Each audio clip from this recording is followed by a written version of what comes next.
지금까지 그래왔듯이 우리 히브리서 설교자는 계속해서 우리의 구세주 되시는 예수 그리스도에 대하여 강론하고 있습니다.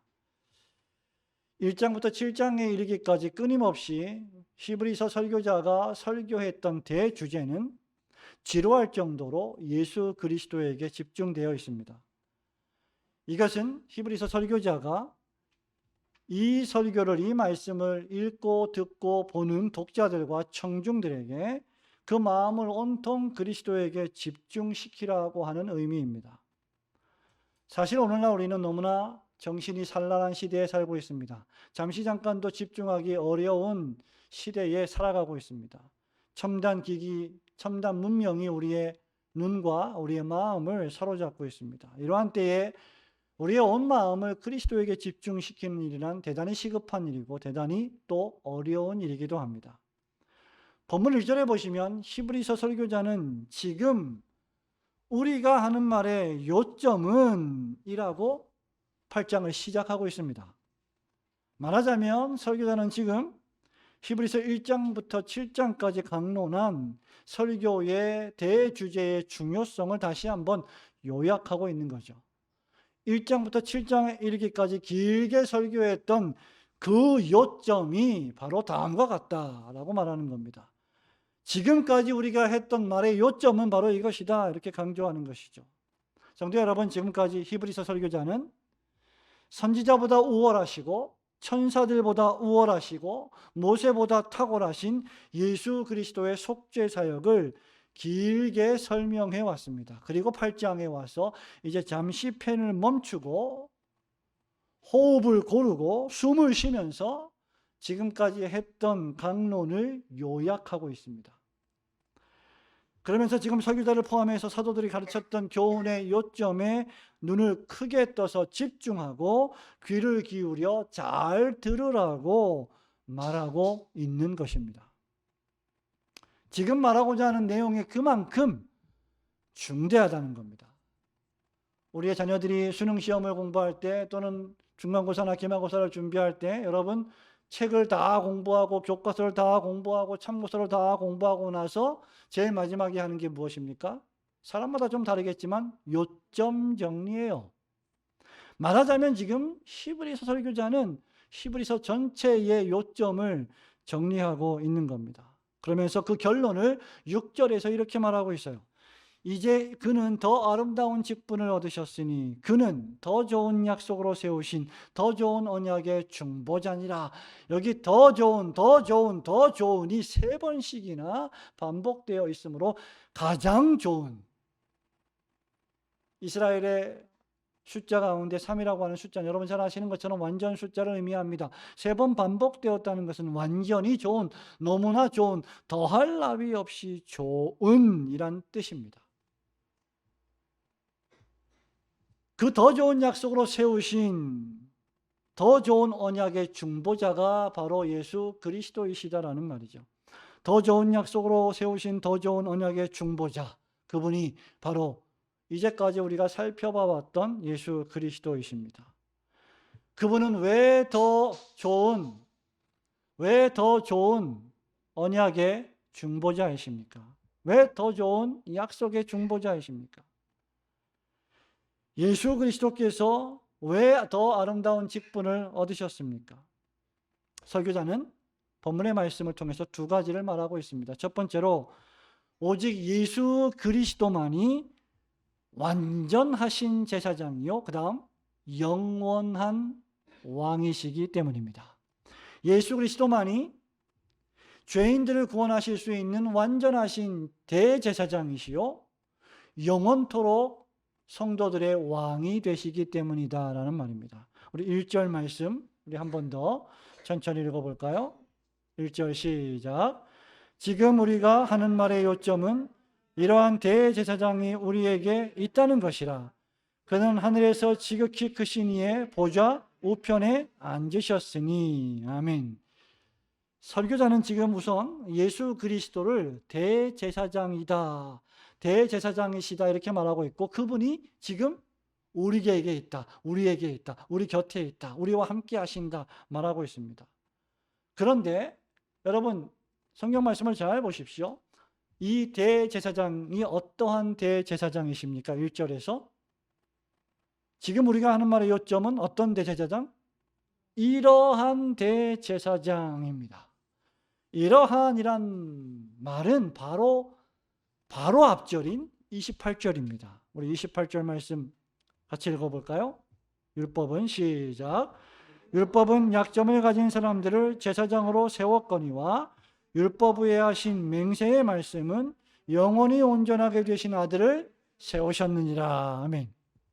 노골적으로 말하면 구약의 모든 제사장들이 흠이 있었던 사람들이었습니다.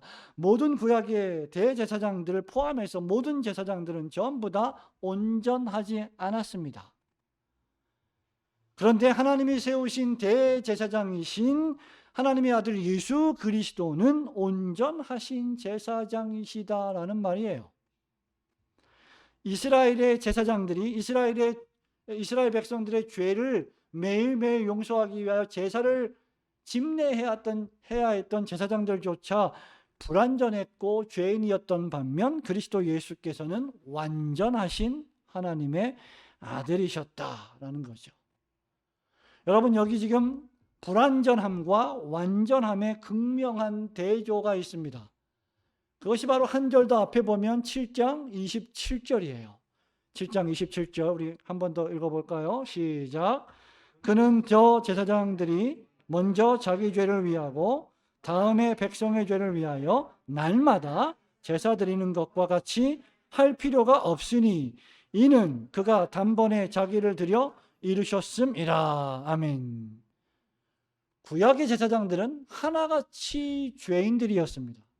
그러므로 구약의 백성들의 죄를 사해주는 동물 제사를, 피를 흘려서 동물 제사를 집례하기 이전에 본인 자신의 죄를 속해야만 했습니다. 그 다음에 백성의 죄를 속할 수 있었어요. 그리고 그것도 한 번만 그렇게 해서는 되지 않고 무려 어떻게 해요? 27절에 날마다. 구약의 이스라엘 백성들은 날마다 제사를 드렸습니다. 그리고 일주일에 한 번 제사를 드렸죠. 큰 대속죄일에 드렸던 욤키푸르라고 하는 1년에 한 번 드리는 큰 제사도 있었지만 일주일에 한 번 드리는 안식일에 드리는 제사도 있었고 매일매일 드리는 제사들이 있었습니다. 그러니 제사를 얼마나 많이 드렸겠어요? 얼마나 많은 제물들을 잡았겠습니까? 얼마나 많은 제물들이 피를 흘려야 했겠습니까? 얼마나 많은 제물들이 번제단에 올려져야 했겠습니까? 그런데 예수 그리스도는 거룩하셨고 죄가 없으셨습니다.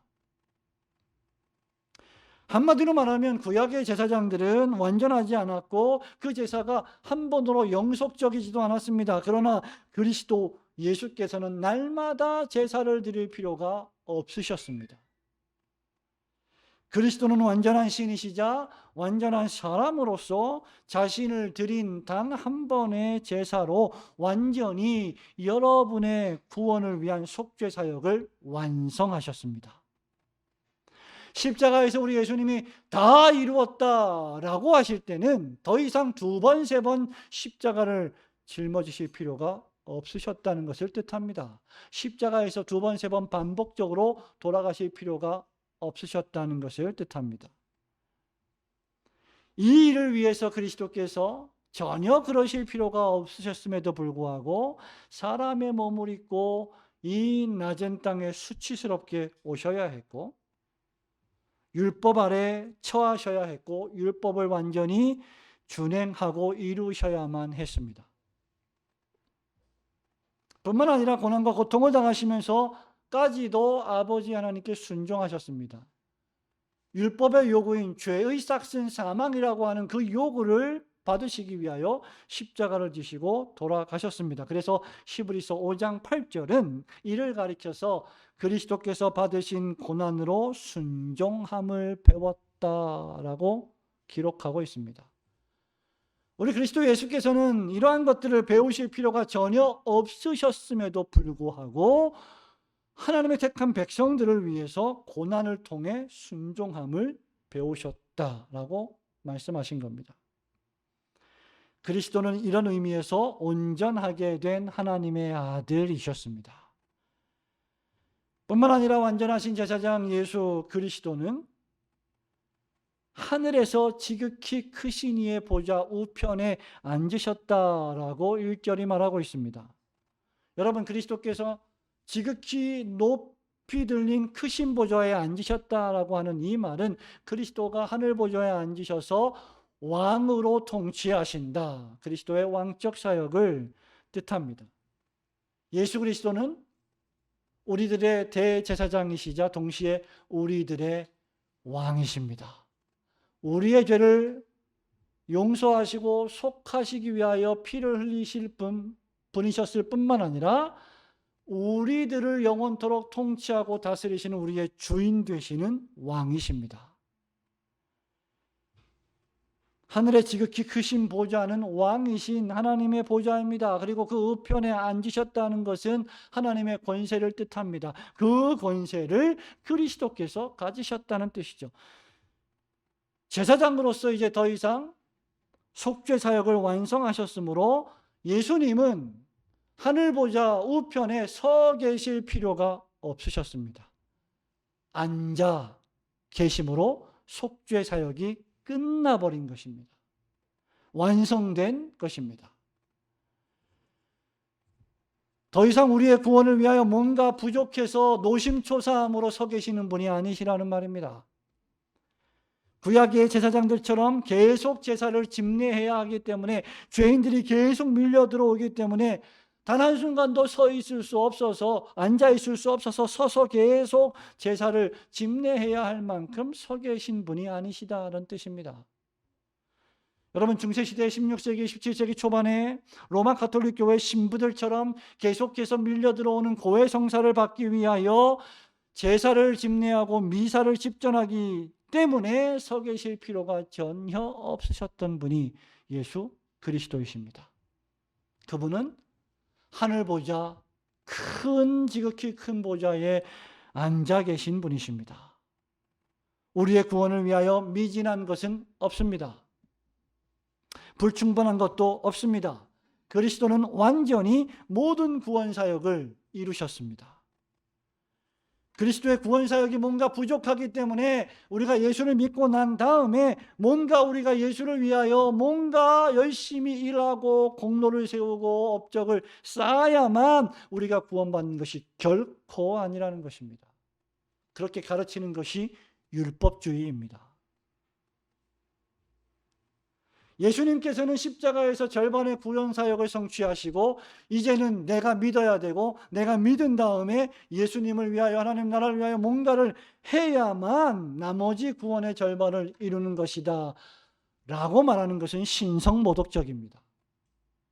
성도 여러분, 저와 여러분이 얼마나 많은 일을 해야, 얼마나 많은 봉사를 해야, 얼마나 많이 하나님의 일을 해야 하나님의 마음에 흡족해서 우리를 구원하여 주시겠습니까?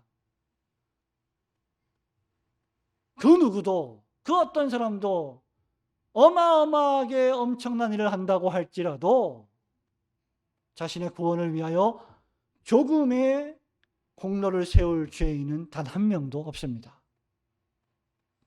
우리 구원의 모든 것은 그리스도께서 십자가에서 단번에 드린 제사로 다 이루셨습니다. 믿으시기를 주님의 이름으로 축원합니다. 그리고 지금 이런 완전한 제사장이신 그리스도께서 하늘 보좌에 앉으셔서 주님의 몸된 교회를 다스리고 계십니다.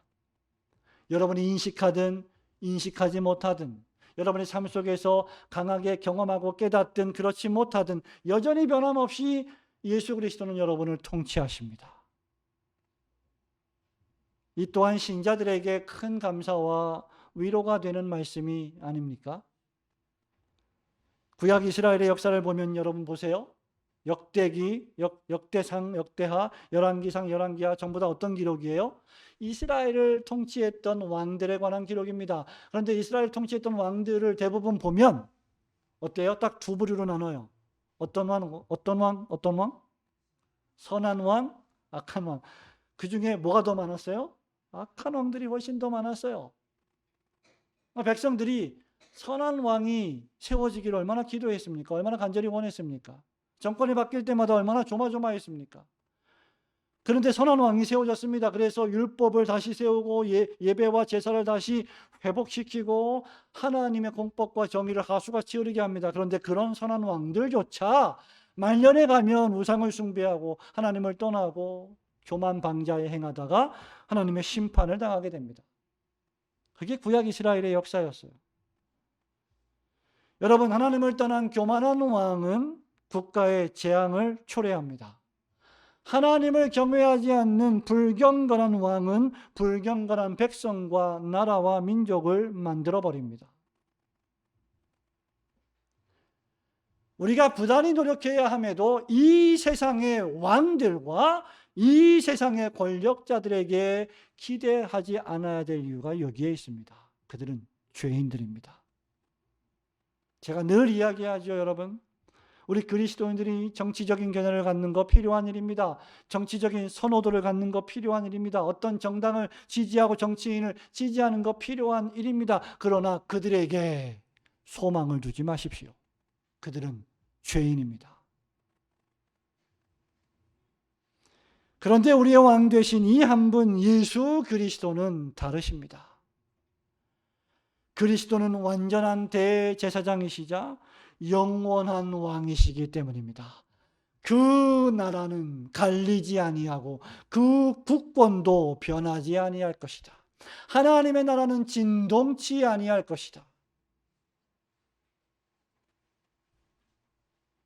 그러므로 우리가 할 유일한 일은 이 완전한 대제사장이시자 영원한 우리의 왕이 되시는 그리스도 예수를 믿으시고 의지하는 것입니다. 하나님의 택한 자녀들인 우리를 위하여 완전한 제사장과 영원한 왕이시라는 더 아름다운 직분을 가지시고 우리를 구원하시고 힘들어 지쳐 쓰러져 있는 우리를 다시 일으켜 세워주시는 그리스도 예수 안에서 여러분 참되게 안식하시고 또 감사하시는 성도들이 되시기를 주님의 이름으로 축원합니다. 두 번째로 왜 우리 주님의 직분은 더 아름다운 직분입니까? 그 이유는 주께서 친히 세우신 하늘의 참 장막에서 섬기시는 우리의 구주가 되시기 때문입니다. 자, 우리 구주께서 하시는 일은 섬기시는 일이고 이 일을 이 땅의 장막이 아닌 하늘의 장막에서 하고 계신다. 하늘의 장막을 주님이 세우셨다 그 말입니다. 여러분 2절 말씀 같이 읽어볼까요?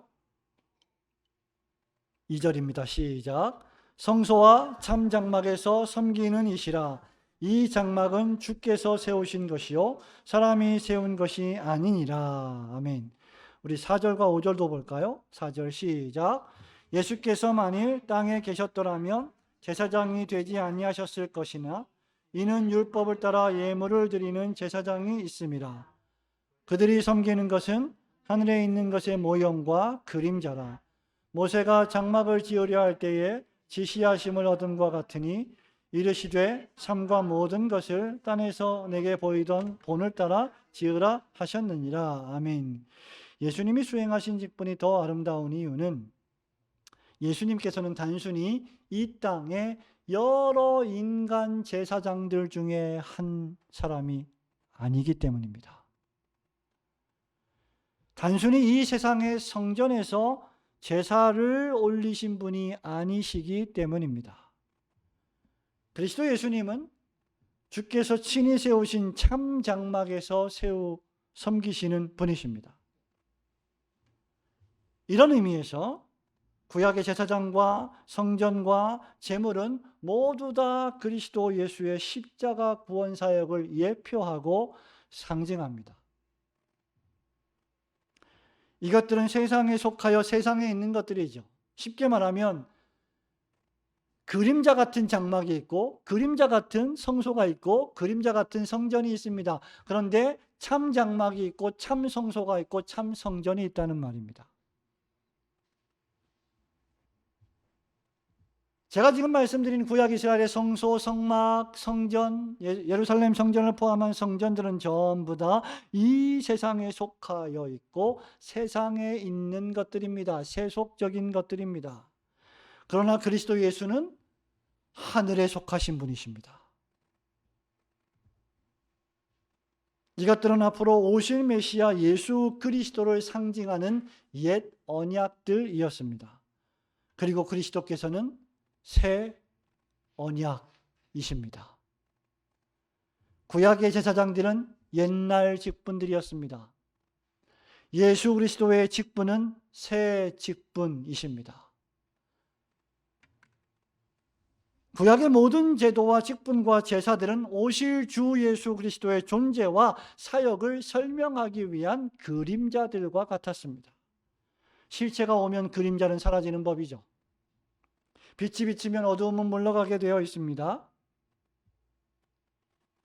히브리서 9장 22절 23절 우리 한 장을 넘겨보면 히브리서 9장 22절 23절이 있는데요. 우리 한번 같이 읽어볼까요? 율법을 따라 시작. 율법을 따라 거의 모든 물건이 피로써 정결하게 되나니 피 흘림이 없은즉 사함이 없느니라. 그러므로 하늘에 있는 것들의 모형은 이런 것들로서 정결하게 할 필요가 있었으나 하늘에 있는 그것들은 이런 것들보다 더 좋은 제물로 할지니라. 아멘. 하늘에 있는 것들의 모형이 무엇이었느냐? 바로 이 땅에 있는 것들이라는 말이죠. 그리고 28절에 가면 이렇게 말합니다. 이와 같이 그리스도도 많은 사람의 죄를 담당하시려고 단번에 들이신 바 되셨고 구원에 이르기 위하여 죄와 상관없이 자기를 바라는 자들에게 두 번째 나타나시리라. 즉 예수 그리스도의 십자가 보혈 이 속죄 사역 단 한 번의 사역을 통하여 구약에 수없이 반복되었던 그림자와 모형과 예표와 같은 것들을 성취하셨다는 겁니다. 그러므로 이제 우리는 더 이상 신약의 교회를, 오늘날의 교회를 성전이라고 부르지 않습니다. 성도 여러분, 교회는 교회이지 성전이 아닙니다. 성전이라고 하는 용어는 구약적 표현이에요. 진정한 성전은 무엇입니까? 바로 하나님의 성령께서 신자들의 심령 속에 내주하셔서 우리의 영혼이 거룩한 전이 된 것, 그것이 성전입니다. 이 건물은 성전이 아닙니다. 교회입니다. 예배당입니다. 그러므로 우리는 이 예배당에 와서 더 이상 제사를 드리지 않아요. 여러분이 오늘 수요예배 올 때, 주일예배 올 때 비둘기 한 마리 잡아오고 양 한 마리 끌고 오고, 여러분이 다 잡아서 갖고 와야, 다 죽여서 갖고 와야 돼요. 여러분들이 소 한 마리 끌고 오고 그렇게 옵니까? 아무도 그렇게 오지 않습니다. 로마 가톨릭 교회처럼 미사도 드리지 않습니다. 신약의 성도들인 우리는 이제 성령님과 진리의 말씀 안에서 감사의 예배를 드립니다. 여러분 심령 안에 내주하고 계시는 하나님의 영과 여러분에게 주신 예수 그리스도의 말씀, 진리의 말씀과 우리 안에 계신 성령께서 우리로 하여금 감사의 예배를 드리도록 역사하신다는 것입니다. 그 사람이 성전입니다. 그러므로 신자는 구원을 얻기 위하여 제사하지 않습니다. 여러분은 구원을 얻기 위하여 예배하지 않습니다. 구원받은 신자는 주님께서 참장막에서 섬기시는 단 한 번의 완전한 속죄 사역으로 인하여 구원받은 그 은혜에 감사하기 때문에 예배하는 것입니다. 이런 의미에서 예수 그리스도의 속죄 사역은 완전히 성취되었습니다. 더 이상 남아있는 부족한 사역은 없습니다. 그럼에도 이 예수님의 완전한 구속 사역은 우리의 영혼에 적용되어야 합니다. 구약시대의 죄인들의 죄를 속해주는 제사를 드렸던 성소와 장막은 이스라엘에게 심장과도 같은 중요한 곳이었습니다. 구약시대의 성전과 오늘날의 교회당, 예배당 모두 다 중요한 장소들입니다. 하지만 여러분, 이 모든 것들은 앞서 말씀드린 바와 같이 전부 그림자들입니다. 일시적입니다. 유한적입니다. 우리는 이런 장소를 통하여 영원하신 참장막, 하늘의 성소에 계신 대제사장이신 그리스도 예수를 바라봅니다.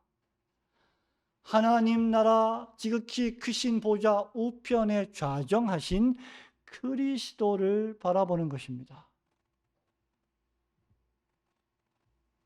왜냐하면 그리스도께서 지극히 크신 하늘 보좌에 앉으셔서 우리를 위하여 기도하고 계시기 때문입니다. 우리가 지쳐서 때로는 기도할 수 없을 때조차, 여러분이 힘들고 지쳐서 숨을 쉬기가 답답할 정도로 고통스러울 때조차 하나님의 영과 더불어 우리를 위하여 주님이 기도하고 계십니다. 이 대제사장적 직분과 우리를 통치하시는 왕적 직분이 더 아름다운 이유는 이 직분을 수행하시는 예수님이라고 하는 존재와 그분이 우리를 위해서 수행하신 그 사역이 그 어떤 사람들보다 우월하시기 때문입니다. 여러분, 이스라엘 사람들에게 가장 영웅적인 사람이 있다고 하면 모세입니다.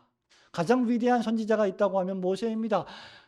그런데 신명기 18장 15절에 보면 하나님께서 마지막 날에 모세와 같은 선지자 하나를 세우신다 하셨는데, 히브리서 1장에 보면 예수 그리스도는 모세보다 탁월하신 분이십니다.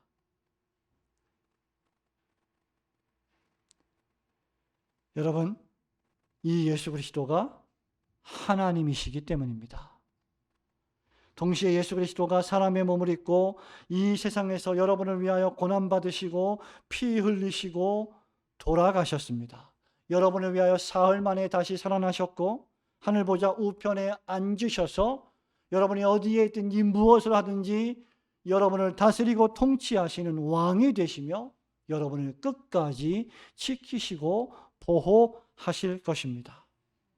예수 그리스도는 성도들의 완전한 대제사장이시며 영원한 왕이십니다. 그러므로 여러분, 이보다 더 아름다운 직분이 어디 있겠습니까? 목사의 직분, 장로의 직분, 집사의 직분, 권사의 직분을 이 그리스도의 직분에 비견하겠습니까? 교회의 모든 직분들은 바로 이 그리스도의 더 탁월하고 아름다운 직분을 밝히 드러나기 위하여 존재하는 직분들입니다. 바로 이 이유 때문에 예수 그리스도는 천사들보다 우월하시고 선지자들보다 우월하시고 구약의 그 어떤 왕이나 그 어떤 제사장들보다 훨씬 더 탁월하신 분이십니다. 뿐만 아니라 구약시대 여러분 잘 보시면 구약에는 왕들이 있었고요, 동시에 제사장들이 있었습니다. 종교와 정치가 구분되어 있었고 긴밀히 협력하고 있었지만 왕이 곧 제사장이며 제사장이 곧 왕이 될 수는 없었습니다. 왕이 제사장의 직무를 대신할 수도 없었습니다. 그것은 하나님의 진노를 사는 일이었습니다. 그러나 이 그리스도를 보십시오. 그리스도는 왕이시며 동시에 대제사장이십니다. 우리가 지난 시간에 끊임없이 살펴보았던 살렘 왕 멜기세덱과 같이 출생도 없고 시작도 없고 끝도 없는 오직 유일하신 분 예수 그리스도이십니다. 성도 여러분, 이 한 분 예수 그리스도 안에 있으면 여러분은 안전합니다. 하늘의 참장막에서 우리를 위하여 영원히 섬기시는 주 예수 그리스도 안에서 참된 구원의 감격과 참된 안식을 누리시는 성도들이 되시기를 주님의 이름으로 축원합니다. 사랑하는 성도 여러분, 말씀을 맺습니다. 사람들은 변합니다. 우리가 보통 이렇게 말하죠. 사람들은 다 변해요. 안 변하는 사람은 아무도 없어요. 근데 중요한 건 좋게 변하느냐 나쁘게 변하느냐 일 뿐이에요. 그렇게 보통 말하죠. 영원히 변하지 않는 사람은 아무도 없습니다. 다 변합니다. 그런데 예수 그리스도는 변하지 않으십니다. 예수 그리스도는 어제나 오늘이나 영원토록 변하지 아니하십니다. 그런데 여러분, 우리가 예수님이 아닌 사람이기 때문에, 우리가 쉽게 변하는 존재이기 때문에, 그러므로 우리의 변함을 당연히 여기고 합리화해서는 결코 안 됩니다. 신자는 죄를 회개하고 예수님을 믿었다면, 예수님의 구원의 은혜를 경험했다면 신자는 그리스도를 닮아가는 사람들입니다.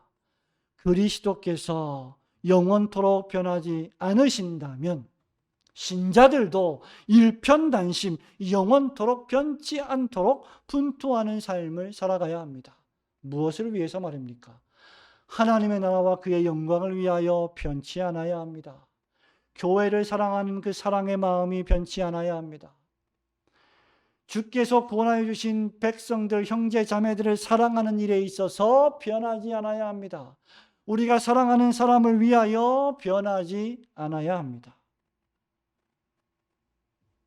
그러므로 여러분, 더 아름다운 직분을 취하시고 우리에게 더 좋은 약속을 주신 중보자 그리스도를 본받아 여러분들 역시 여러분을 영원토록 변치 않으시고 지키시는 그리스도 안에서 여러분에게 맡겨주신 직분을 더욱 충성스럽게 감당하고 변함없이 교회와 성도들을 위하여 봉사하고 사람을 향한 사랑을 실천하며 살아가시는 성도들이 되시기를 주님의 이름으로 축원합니다.